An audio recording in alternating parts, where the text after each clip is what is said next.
کے مسلمان بنے, روح کے مسلمان بنے, زبان کے مسلمان بنے.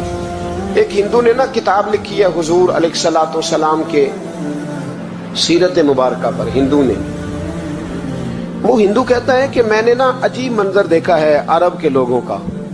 ہندوؤں نے نا بڑا خوبصورت میرے محبوب کے بارے میں لکھا ہے. ایک ہندو نے جب حضور کی سیرت پر کتاب لکھی تو کچھ لوگوں نے کچھ اشعار لکھے تو لوگوں نے کہا تو ہندو ہو کے حضور پہ لکھتا ہے, ہندو ہو کے. اس نے بڑا عجیب جملہ کہا, کہنے لگا ہو جائے عشق کسی سے کوئی چارہ تو نہیں, اور صرف مسلم کا محمد پہ اجارہ تو نہیں, صرف مسلم کا محمد پہ. اور پھر کہنے لگا نام و نسب سے اگرچہ ہندو ہوں پر کملی والے میں تیرا سادھو ہوں, کملی والے میں تیرا سادھو, میں تو ساتھ دیوانہ ہوں یا رسول اللہ آپ کا.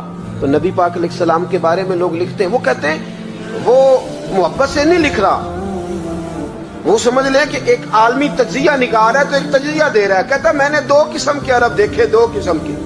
ایک عرب میں نے وہ دیکھے جو اتنے انا پرست ہیں, اتنے خود غرض ہیں, اتنے اپنے ذات کے بت میں الجھے ہوئے ہیں کہ وہ ایک حوض پہ اپنے گھوڑوں کو پانی پلانے گئے, 10 15 20 گھوڑوں کو پانی پلانے گئے ہیں. تو جھگڑا ہو گیا, پہلے میں نے پلانا ہے, میں بڑا چودھری ہوں. اس نے کہا نہیں میں تجھ سے بڑا ہوں, پہلے میں نے پلانا ہے. اس پہ جھگڑا ہوا.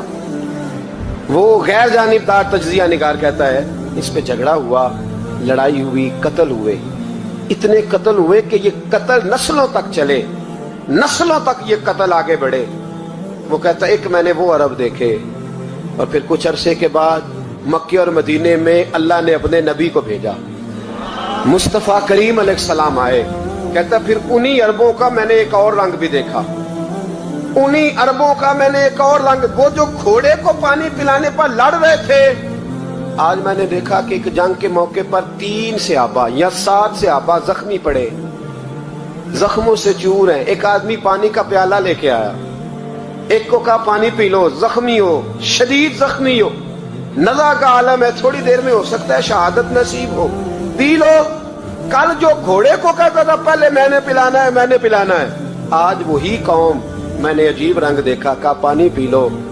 تو کہنے لگا یار میں تھوڑا زخمی ہوں, یہ جو میرے ساتھ لیٹا ہے یہ زیادہ زخمی ہے, پہلے اس کو پلا دے, میرے بھائی کا بھلا ہو جائے. کہتا پانی لے کے اس کے پاس پہنچے, اس کو کہا تو پی لے.